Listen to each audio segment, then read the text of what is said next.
Oh my gosh, that's far down the line though. Yeah, that's far Don't down need to the worry about line. that. Okay, I wanted to ask you guys also about just you guys have been in the podcast space for so long, It's coming up to 5 years. Yeah. What are your guys' pros and cons? Like, what would you guys change to make your podcast better at this point? Or is it because earlier before we started this episode, we were talking about. I asked them, I was like, you guys don't have a trash taste Instagram. You guys don't post like reels or TikToks. Because I tried to find your guys' socials and stuff. And you guys also don't add bonus episodes to your Patreon. So I was curious about these decisions that you guys have made. I mean, we were very new into the podcast space back in the day. There wasn't really a model for podcasting. Yeah. So we just kind of like made things up as we went along. We didn't originally, I think some of our early episodes were like actually an hour and a half. And then because we were apparently just so good at chatting with each other, 2 hours We just just felt... enjoyed hanging out. Yeah, so. just 2 hours just felt natural because we just enjoyed talking to each other. And I guess that just stuck. Back then, I mean, we still enjoyed using Twitter. So we were mainly on Twitter.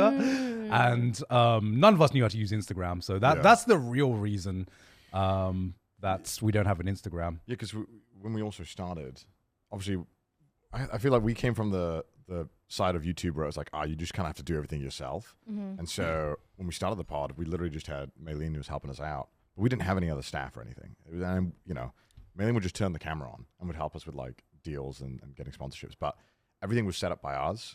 It was all us. So if it was social media managing, we would have had to have done that. And when there's 3 of you and you're all 3 YouTubers who have your own thing going on, I don't want to fucking manage it. You don't want to manage the socials. I mean, we were all logged into it and we'd occasionally post some dumb shit, but like we were more focused on like doing the episode. Yeah. So I think you guys wouldn't hire like a social media manager?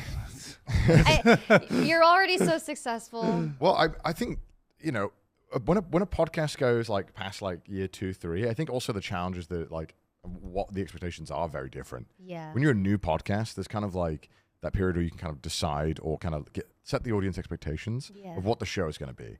And I think as you get longer and longer and stuff becomes less new, it's just a kind of a different show almost. Like people know what to expect from you. Yeah. Yeah. And you don't want to like scare them by changing the format or right. Yeah. So one thing that we used to do is like if we would mention someone or anything that like the audience had never heard before, we'd always like explain it. We'd always try to like give a brief rundown. But obviously when you're like 200 episodes in, you can't sit there and explain everything all over again because it just doesn't make sense because most viewers are reoccurring. So it becomes harder for like new viewers to get into because it's almost like building upon itself. Yeah. Yeah. I'd say the most important time for a podcast is like that first 1-2 years when you're kind of like building your identity.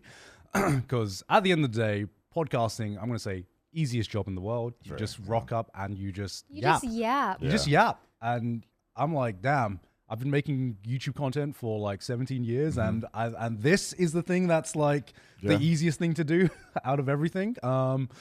It's, if you're able to like build your identity and build your core audience, then that core audience will stick with you for like years, I think.